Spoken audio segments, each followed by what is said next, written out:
Gold trusted gold buyers. మీరు తాకట్టు పెట్టిన బంగారాన్ని విడిపించి ఈ రోజు ఉన్న మార్కెట్ ధరకు కొనబడును. నమస్కారం, వెల్కమ్ టు ఐ డ్రీమ్. నేను మీ ఝాన్సీ. పార్కిన్సన్స్ ఈ వ్యాధి గురించి మీరు ఎప్పుడైనా విన్నారా? తెలుగులో వణుకుడు వ్యాధి అంటూ ఉంటారు. మన నర్వ్ సెల్స్ ఏవైతే ఉన్నాయో అవి పనిచేయడం మందగిస్తూ ఉంటాయి. నర్వ్ సిస్టమ్ కూడా చాలా స్లోగా పనిచేస్తూ ఉంటుంది. ప్రస్తుతం మనం హెర్బలిస్ట్ ఇంకా ట్రెడిషనల్ హీలర్ బి ఆంజనేయులు గారి దగ్గర ఉన్నాము. ఈ విషయం గురించి అన్ని వివరాలు అడిగి తెలుసుకుందాం. నమస్తే సార్. నమస్కారం అమ్మా. సార్, అయితే అసలు ఈ వణుకుడు వ్యాధి అంటే ఏంటి? ఎవరెవరికి వచ్చే అవకాశం ఉంటుంది? అంటే ఎవరెవరికి అనేది మనం ప్రిడిక్ట్ చేయలేం కానమ్మా. వణుకుడు వ్యాధి అంటే దీన్ని పార్కిన్సన్స్ అని మీరు అన్నారు కదా. ఇందులో రెండు రకాలు ఉంటాయమ్మా. ఒకటి సెరిబ్రల్ ఉంది, ఫిజికల్, రెండు రకాలు ఉంటాయి. బ్రెయిన్కి వచ్చి దాన్ని అల్జిమర్స్ అని కూడా అంటారమ్మా. ఇది నర్వస్ సిస్టాన్ని ఇబ్బంది పెడుతుంది అనమాట. ఇది మెయిన్లీ ఆటో ఇమ్యూన్ ప్రాబ్లం అమ్మ. అంటే మనలోనే రెండు రకాల బ్యాక్టీరియా ఓవర్ ప్రొడ్యూస్ అయ్యి రెండు ఫైట్ చేసి చనిపోవడం కానీ, లేకపోతే ఇమ్యూనిటీ బ్యాక్టీరియాని ఏదైతే మనకి చెడు బ్యాక్టీరియా ఉందో అది చంపేయడం కానీ, దానివల్ల ఈ ప్రాబ్లం స్టార్ట్ అవుతుందమ్మా. నర్వస్ సిస్టంలో కోటింగ్ కూడా పాడవుతుంది దీనివల్ల. పాడవడం వల్ల ఏంటంటే నర్వస్ సిస్టంలో సిగ్నల్స్ అనేది బ్రెయిన్ నుంచి రావడం లేట్ అవుతుందమ్మా. ఆ విధంగా కూడా జరుగుతుంది. దీనికి యాక్చువల్గా ఏంటంటే మందులు ఇప్పుడు మోడర్న్ మెడిసిన్లో కూడా దాన్ని సబ్సైడ్ చేయడానికి తప్ప దీంట్లో పూర్తిగా తగ్గించే మందు లేదని వాళ్ళు చెప్తూ ఉంటారు. వాళ్ళే చెప్తారమ్మా, డాక్టర్సే చెప్తారు. అదే విధంగా మీరు గూగుల్లో కొట్టినా కూడా దాని గురించి పూర్తిగా తెలుస్తుందమ్మా. దీన్ని ఆయుర్వేదాలు అయితే వణుకుడు వ్యాధి అంటాం. ట్రెడిషనల్ మెడిసిన్లో అయితే ఉన్నాయమ్మా దీనికి మందులు. దాన్ని ఫర్దర్గా పెరగకుండా ఆపడానికి మందులు ఉంటాయి, ఉన్నదాన్ని కొంతవరకు వెనక్కి తీసుకోవడానికి కూడా మందులు ఉంటాయమ్మా. పూర్తిగా తగ్గడం అనేది చాలా తక్కువ మందికి. అంటే ఏజ్లో ఒక 25, 30, 35 ఆ ఏజ్లో వచ్చినాయి అనుకోండి, వాళ్ళకి తగ్గడానికి చాలా మంచి అవకాశం ఉందాం. అదే మీకు 60 అబోవ్ 70, 75 ఇలాగ వాళ్ళు ఉన్న అదర్ ప్రాబ్లమ్స్ని బట్టి కూడా డిపెండ్ అయ్యి ఉంటుందండి. ఇది సపోజ్ బీపీ ఉంది, షుగర్ ఉంది, కొలెస్ట్రాల్ ఉంది, థైరాయిడ్ ఉంది, పార్కిన్సన్స్ ఉందంటే అవి అన్నిటికీ మందు ఇవ్వడం కష్టం అవుతుందమ్మా. అందుకు వస్తుంది సార్ ఈ వ్యాధి. ఎందుకు అంటే అదేనమ్మా, మన బాడీలో ఉన్న బ్యాక్టీరియాయే రెండు రకాల బ్యాక్టీరియా వల్ల వస్తుంది. అదర్వైజ్ మన ఇమ్యూనిటీని చంపేయడం వల్ల ప్రాబ్లం వస్తుంది. అందుకని ఆటో ఇమ్యూన్ డిసీజ్ అంటామమ్మా మనం. ఇది చిన్న పిల్లల్లో కానీ పెద్దవాళ్ళు కానీ ఎవరికి వస్తుంది ఎక్కువ అంటే 35 నుంచే స్టార్ట్ అవుతుందమ్మా. సాధారణంగా యంగ్ పీపుల్కి చాలా తక్కువ వస్తుంది. 30, 35. మేజర్గా వచ్చేది ఏంటంటే అబోవ్ 50 చాలా ఎక్కువ పర్సంటేజ్ ఉంటుందమ్మా. ఎందుకంటే మనకి 45 సంవత్సరాల వయసు దాటిన కాడి నుంచి బాడీ వెనక్కి వెళ్తుంది కదమ్మా. ఎప్పుడైతే మీకు ఇమ్యూనిటీ తగ్గడం మొదలుపెట్టిందో, బాడీ యొక్క మజిల్ కానీ లేకపోతే ఎముకల్లో కానీ శక్తి తగ్గడం మొదలుపెట్టిందో, అప్పుడు చాలా తొందరగా మీకు ఈ ఆటో ఇమ్యూన్ ప్రాబ్లం అనేది ఫాస్ట్గా డెవలప్ అయిపోతుందమ్మా. అందుకేం చేయాలంటే పూర్వకాలంలో ఈ న్యాచురల్గా దొరికే హెర్బ్స్ కానీ లేకపోతే ఒక సిద్ధమకర ధ్వజం అని బంగారు భస్మంతో తయారు చేసేవారమ్మా అప్పట్లో. బంగారు భస్మం అంటే బంగారాన్ని భస్మం కింద చేస్తారమ్మా, యాష్ కింద చేస్తారు. ఎంత అద్భుతమైన టెక్నాలజీ అంటే ఆయుర్వేదంలో అది. మీరు ఆ భస్మం నీళ్ళ మీద వెళ్తే తేలుతుందమ్మా. అంటే ఎంత చిన్న పార్టికల్స్ అయితే అది తేలుతుంది అనేది మీరు అర్థం చేసుకోండి. ఎందుకంటే మన కిడ్నీలో నెఫ్రాన్స్ అని ఫిల్టర్స్ ఉంటాయమ్మా. ఒక్కొక్క కిడ్నీలో 10 లక్షలు ఉంటాయి. అంత చిన్నవి ఉంటాయి అనమాట. ఆ చిన్న దాంట్లోంచి ఫిల్టర్ అయ్యి బయటకు వెళ్ళిపోయేట అంత చిన్నవి ఆయుర్వేదంలోనే సాధ్యం. అది ఇప్పుడు మోడర్న్ టెక్నాలజీలో కూడా చేసి వాడుతున్నారు. దీని మీద క్యాన్సర్స్ మీద వాడుతున్నారు యుఎస్లోనే. అదే అమెరికాలో వాడారు అనుకోండి, వాళ్ళు గొప్పవాళ్ళు అని చెప్తారు. ఇండియాలో వాడితే అది ఇండియాలో ఆయుర్వేదంలో కిడ్నీలు పాడు చేసేస్తున్నారని దాన్ని అలర్ చేస్తారు. అంటే వాళ్ళు చేస్తే సంసారం, మనం చేస్తే వ్యభిచారం. ఆ విధంగా ఉంటుందన్నమాట వాళ్ళు చెప్పేది. కానీ మనం పూర్వం నుంచి కొన్ని లక్షల సంవత్సరాలనే చెప్తానమ్మా, నేను వేలు కూడా కాదు. ఎప్పుడైతే మనకి ఈ ఫిజికల్ సైన్స్ అనేది, ప్రకృతి అనేది దాని మీద అవగాహన వచ్చిందో, ఆయుర్వేదం అనేది దేవతల ద్వారా వచ్చిందని చెప్తారు. ఆ దేవతలు చెప్పిందే ఈ ఆయుర్వేదం అమ్మ. ఆ విధంగా మనకి ఎప్పటి నుంచో ఉంది. ఇది ఇవాళ లేదు కొత్తగా. ఇవాళ వాళ్ళు రీసెర్చ్ చేసి కొత్తగా ఏదో మేము కనిపెట్టామని చెప్తారు. దానికన్నా గొప్ప సైన్స్ భారతదేశంలో ఎప్పుడో ఉందమ్మా, ఎప్పటి నుంచో ఉంది. అంచేత అప్పట్లో చాలా హ్యాపీగా తగ్గించేవారు. అప్పుడు ఫుడ్ డిఫరెన్స్ అమ్మ. మనం తినే ఆహారం కానీ, మనం ఉండే జీవన విధానం, జీవన శైలి అని ఏదైతే ఉందో అది ఎంటైర్లీ డిఫరెన్స్ అమ్మ. అప్పుడు ఆక్సిజన్ ఉండేది వాతావరణంలో, భూమిలో శక్తి ఉండేది. ఫుడ్ అనేది మనకి సపోజ్ ఇప్పుడు మోడర్న్ సైన్స్ ఉందమ్మా, బీట్రూట్లో విటమిన్ డి ఉంటుందంటారు, పాలకూరలో ఉంటుందంటారు, అవి తినమంటారు. అసలు బీట్రూట్లోకి పాలకూరలోకి విటమిన్ డి రావాలంటే ఏముండాలి? భూమిలో ఉండాలి. అది భూమిలో లేదు కదా, భూమిలో మనం పూర్తిగా పాడు చేసాం కదండి. అప్పుడు ఇందులోకి ఎలా వస్తుంది? రాదు. ఆ విధమైన డెఫిషియన్సీలు మనకు రావడం వల్ల కూడా ఇలాంటి పార్కిన్సన్స్ లాంటి ఆటో ఇమ్యూన్ ప్రాబ్లమ్స్ ఎక్కువ ఉంటాయండి. దీనికి రావడానికి కారణం ఏంటంటే, ఆటో ఇమ్యూన్ ప్రాబ్లం రావడానికి కారణం, మెయిన్ కారణం ఏంటంటేనమ్మా, మనం 4 సార్లు భోజనం చేయటం. 4 సార్లు భోజనం చేయడం. భోజనం అంటే ఇప్పుడు 7 o'clock 8, 9 టిఫిన్ చేస్తున్నాము, 12-1 గంటకు లంచ్ చేస్తున్నాం, 3, 4, మళ్ళీ 5 లోపల స్నాక్స్, రాత్రి మళ్ళీ భోజనం. ఇన్నిసార్లు తినటం వల్ల ఏమవుతుందంటేనమ్మా, మన ఫిజికల్గా మన శరీరంలోకి యాసిడ్స్ పెరిగిపోతాయి. ఆయుర్వేద శాస్త్రంలో ఒకసారి ఆహారం తీసుకున్నాక 8 గంటల లోపల మళ్ళీ తీసుకోకూడదు. మరి ఇంత లాంగ్ టైం ఉంటే గ్యాసెస్ ఫామ్ అవుతాయి, ఉన్న గ్యాసులు తగ్గిపోతాయమ్మా, అదే తప్పది.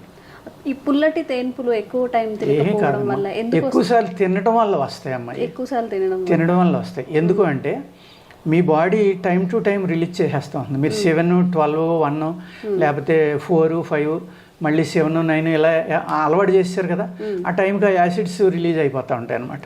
ఓకే.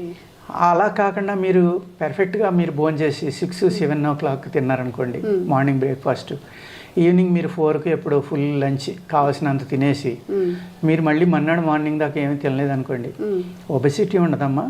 మీ బాడీలో ఎస్టిక్ నేచర్ అయితే ఏదైతే ఉందో అది ఆల్కలిన్లోకి వచ్చేస్తుందమ్మా. ఎప్పుడైతే మీ శరీరం ఆల్కలిన్ నేచర్లోకి వచ్చిందో, pH లెవెల్స్ సరైపోయినాయో, ఆటో ఇమ్యూన్ ప్రాబ్లం అనేది బాడీలోకి రానే రాదండి. ఇప్పుడు మీరు ఏదైతే పార్కిన్సన్స్ అని అడుగుతున్నారో, వణుకుడు వ్యాధి, ఇటువంటి వ్యాధులు ఇది ఆటో ఇమ్యూన్లో ఇది ఒకటే కాదమ్మా. క్యాన్సర్ ఆటో ఇమ్యూన్లోకి వస్తుంది, rheumatoid arthritis, osteoporosis, Hashimoto thyroid, ఇలాగ అనేక రకాల ఆటో ఇమ్యూన్ డిసీజులు ఉన్నాయమ్మా. ఈవెన్ IBS కూడా ఆటో ఇమ్యూనే. ఇర్రిటబుల్ బౌల్ సిండ్రోమ్ అంటారు కదా, భయంకరంగా మోషన్స్ అయ్యాయి ఇబ్బంది పడుతూ ఉంటారు, ఇవన్నీ కూడా ఆటో ఇమ్యూన్ ప్రాబ్లంలో అయ్యాయి. ఈ ఆటో ఇమ్యూన్ అనేది ఎందుకు వచ్చిందమ్మా, మనం తిన్న ఆహారం అరగకుండానే మళ్ళీ ఇంకోసారి తినేస్తున్నాం.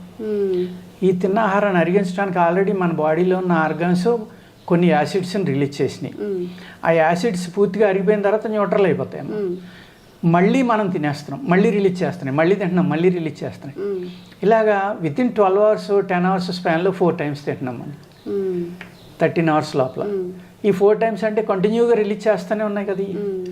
మళ్ళీ నెక్స్ట్ డే మన బాడీలో గట్లో ఉన్న బాక్టీరియా అద్భుతాలు చేస్తుందమ్మా. దాన్ని బాడీలో అన్ని చోట్లకి స్ప్రెడ్ అయ్యి తన పనిని తను చేయనివ్వట్లే, మనం తింటానే ఉంటున్నాం. మళ్ళీ పడుకునేప్పుడు ఏదో ఒకటి తాగటం తినటం చేస్తాం, పడుకునే వరకు తింటూనే ఉంటాం. దానివల్ల ఏమవుతుంది, ఈ గట్లో బ్యాక్టీరియాకి రెస్ట్ అనేది ఇవ్వట్లా. ఎప్పుడైతే మీరు అబౌట్ 12 years గ్యాప్ ఇచ్చారో ఫుడ్లోని, అందుకనే పూర్వం మనకి ఉపవాసం అని పెట్టారమ్మా, ధనుర్మాసం అని, లేకపోతే ఏకాదశి ఉపవాసాలని, లేకపోతే వెంకటేశ్వర స్వామిని చూపించి శనివారం ఉపవాసం అని, షిరిడి సాయిబాబాని చూపించి గురువారం ఉపవాసం. చాలా అద్భుతమైన టెక్నాలజీ అమ్మది. ఎప్పుడైతే మనిషి ఉపవాసం అనేది చేశాడో అప్పుడు మీ బాడీలో మీ గట్లో ఉన్న బ్యాక్టీరియా బాడీ అంతా స్ప్రెడ్ అయ్యి T cells పుట్టేస్తుందండి. ఒక T cell 10,000 ఆటో ఇమ్యూన్ సెల్స్ని చంపుతుందమ్మా. అది దాన్ని కీటో డైట్ అని ఒక ఫారినర్ ఒక పేరు పెట్టి తయారు చేస్తే వాడికి నోబెల్ ప్రైజ్. అదే బ్రహ్మాండం, మనం కూడా మెచ్చుకున్నాం కీటో అని. అంటే మన ఉపవాసం యొక్క వాల్యూ తెలియకపోవటం వల్ల మనం కీటో అని గొంతులేస్తాం. మన ఉపవాసాన్ని వాళ్ళు బేస్గా తీసుకునే ఆ కీటో డైట్ తయారు చేసాడు అతను, అంతకు మించి ఏం కాదు. ఇలాంటి అన్ని మనయ్య అంటారని కొంతమంది వెక్కిరించవచ్చు, ఎవరైతే రివర్స్గా ఆలోచిస్తారో అటువంటి వాళ్ళు. కానీ అది నిజం. అది ఎస్, నేను అది 100% మాదే గొప్పదంటాను. నేను గర్వంగా చెప్తాను, నేను ఎవరు చెప్పిన నేను. ఎందుకంటే ఈ ఆయుర్వేద అనేది ప్రకృతిలో ఒక పార్ట్ అమ్మ, నేచర్లో ఒక భాగం. ఇది ఆ నేచర్లో ఉన్న వాటినే మనం మెడిసిన్గా వాడుకుంటున్నాం తప్ప అందులో ఎటువంటి కెమికల్స్ కానీ సింథటిక్ మెటీరియల్స్ కానీ ఇలాంటివన్నీ ఏమీ లేవు. కాబట్టి బయో ప్రోడక్ట్స్ అవన్నీ ప్రకృతి మనకి, భగవంతుడు ప్రకృతి ద్వారా మనకిచ్చిన మెడిసినల్ ప్లాంట్స్ కానీ. అంటే నిజం చెప్పాలంటే ఆయుర్వేదంలో మెడిసిన్ కానీ ఏమీ లేదమ్మా, మనం తినే ఆహారం కూడా మెడిసినే. అంతే కదమ్మా. ఆ మెడిసిన్ని మనం జాగ్రత్తగా తినకపోవడం వల్లే ఇన్ని రకాలైన ప్రాబ్లమ్స్ మనం కొని తెచ్చుకుంటున్నాం. ఏది ఆ ఆహారాన్ని టైం టు టైం మెడిసిన్లే కాకుండా కడుపు నింపుకోవడానికి ఒక టేస్ట్ల కోసం రకరకాలుగా. అవును. ఫ్రిడ్జ్లో వచ్చాక సగం ఆరోగ్యాలు పాడైపోయినాయి అమ్మ. ఏ రోజుకి ఆ రోజు వండుకునేవారు, బయట పడేసేవారు మిగిలితే, లేకపోతే పని వాళ్ళకి ఇవ్వటం, ఎవరికో ఒకరికి లేని వాళ్ళకి పెట్టడం, ఏదో ఒకటి చేసేవారు. వారం రోజులు దాచేస్తున్నాం మనం ఫ్రిడ్జ్లో, వారం రోజులు ఇది తింటానే ఉన్నాం. అలాగే అదేవిధంగా ఆయుర్వేదంలో ఒక్కసారి వండిన పదార్థాన్ని మళ్ళీ వేడి చేస్తే విషంతో సమానమని ఉందమ్మా. అది మనం అన్నం కూడా ఫ్రిడ్జ్లో పెట్టుకుని వేడి చేసుకు తింటున్నాం. అప్పుడు ఏమవుతుందమ్మా, మనం తినేవన్నీ విషయాలే కదా. అదేవిధంగా ఆపోజిట్ ఫుడ్స్ అని ఉంటాయమ్మా, వ్యతిరేకంగా పనిచేసి అనమాట. సపోజ్ మీరు ఫిష్, ఎగ్, చికెను ఇలాంటివి తీసుకున్నప్పుడు పాలు ఎట్టి పరిస్థితుల్లో తాగకూడదు 4 hours దాకా, ముందర కానీ వెనకాల కానీ. మనం ఏం చేస్తున్నాం, కోడిగుడ్డు పాలు ఇస్తున్నాం పిల్లలకి, విషం ఇస్తున్నాం మనం. ఆయుర్వేద శాస్త్రంలో విరుద్ధాహారం అంటారు దాన్ని, ఎట్టి పరిస్థితుల్లో ఎలా చేయరమ్మా. ఫిష్ పాలు, కోడిగుడ్డు పాలు, చికెను పాలు, ఈ విషంతో సమానం. మటన్లో పర్లేదు, పెరుగు డిఫరెంట్ అమ్మా. ఓన్లీ మిల్క్ అంటే పెరుగు కూడా తినకూడదు. ఏది కోడిగుడ్డు ఫిష్ తిన్నప్పుడు పెరుగు కూడా తినకూడదు యాక్చువల్గా. మళ్ళీ చికెన్ అయ్యి పర్వాలేదు. అదేవిధంగా అయితే విరుద్ధాహారాలు ఉన్నాయో అవన్నీ మనం తినటం ఒకటి ఫస్ట్ పాయింట్ అమ్మా. సెకండ్ థింగ్, మనం తిన్న ఆహారం పూర్తిగా అరక ముందరే మళ్ళీ తినటం వల్ల ఈ ప్రాబ్లమ్స్ అన్నీ వస్తున్నాయి. దానివల్ల ఏమవుతుందంటే ఆటో ఇమ్యూన్ అనేది ఈజీగా మీ బాడీలోకి ఎంటర్ అయిపోవటానికి మనం దానికి దారి చూపిస్తున్నాం. అది రాకూడదు అంటే ఏంటంటే మనం పూర్తిగా పొట్ట ఖాళీ అయ్యేదాకా మళ్ళీ ఆహారం అనేది తీసుకోకూడదు. బాగా ఆకలి వేసేదాకా. ఇప్పుడు మన తరంలో 4 సార్లు తింటున్నాం అమ్మా. మా నాన్నగారు, మా తాతగారు వాళ్ళు 2 సార్లే తిన్నారు. ఎర్లీ మార్నింగ్ తినేసేవారు, మళ్ళీ సాయంత్రం 5ంటికి తినేసేవారు. ఒకవేళ తాగితే నైట్ పడుకునేవాడు కప్పు పాలు, అదే కప్పు కాదు ఒక గ్లాస్ పాలు, అది తక్కువ తాగేవారు కాదు. 250 ml నుంచి 1/2 లీటర్ తాగి శుభ్రంగా పడుకునేవారు. మళ్ళీ 3 గంటలకు లేచిపోయేవారు. ఇవాళ 3 గంటలకు ఎవరు లేస్తున్నారమ్మా? మనం నిద్రపోయే టైంలోనేమో పని చేస్తున్నాం, మెలకుగా ఉండవలసిన టైంలోనేమో నిద్రపోతున్నాం. ఆ విధంగా మనం ఆహారం అనేది జాగ్రత్తలు తీసుకున్నామా. ఆయుర్వేదంలో చాలా చక్కని మందులు ఉన్నాయి. ఆయుర్వేదం, హోమియో, సిద్ధ, యునాని ఇటువంటి అన్నిటి మీద కూడా మంచి మందులు ఉన్నాయమ్మా. ఆయుర్వేదంలో అయితే మా దగ్గర కాయకల్ప చికిత్స అని ఉంది, అది యాంటీ ఏజింగ్ అనమాట. అటువంటి మందులు వాడితే పార్కిన్సన్స్ అనేది తగ్గడానికి చాలా అవకాశాలు ఎక్కువ ఉన్నాయండి. ఓకే సార్, మరి ఈ పార్కిన్సన్స్కి అల్లోపతిలో మెడిసిన్ లేదని చెప్పారు, మరి ఇంకా ఎలా మరి మన ఇది మెడిసిన్ కావాలంటే? ఆయుర్వేదంలో ఉన్నాయమ్మా, అద్భుతమైన మెడిసిన్స్ ఉన్నాయి ఆయుర్వేదంలో. మేము చాలా కేసులు చేస్తూ ఉంటాం. అంటే మేము ఏదో 100% చేయలేం కానమ్మా, అక్కడ ఆపడం అయితే చాలా ఎక్కువ పర్సంటేజ్ ఉంది. డెవలప్ అవ్వకుండా వెనక్కి తీసుకురావడం కొన్ని కేసుల్లో జరుగుతుందమ్మా. చాలా కేసుల్లో, కొన్ని కేసులు అంటే 50% తీసుకురావచ్చు, ఎఫర్ట్ చేయగలగాలి. ఆయుర్వేదం అంటే ఏంటంటే ఏదో చెట్లు పీకిస్తారో చాలా చీప్ అనుకుంటారు. కాదమ్మా, నేను కొన్ని ఎపిసోడ్లో చెప్పాను, చాలా కాస్ట్లీ అఫేర్ అనమాట ఆయుర్వేదం అనేది. అది ఆ విధమైన మందులు కనుక మనం వాడితే వెనక్కి రావడానికి కూడా చాలా చక్కని అవకాశాలు ఉన్నాయమ్మా. Okay, thank you sir. నమస్కారం అమ్మా.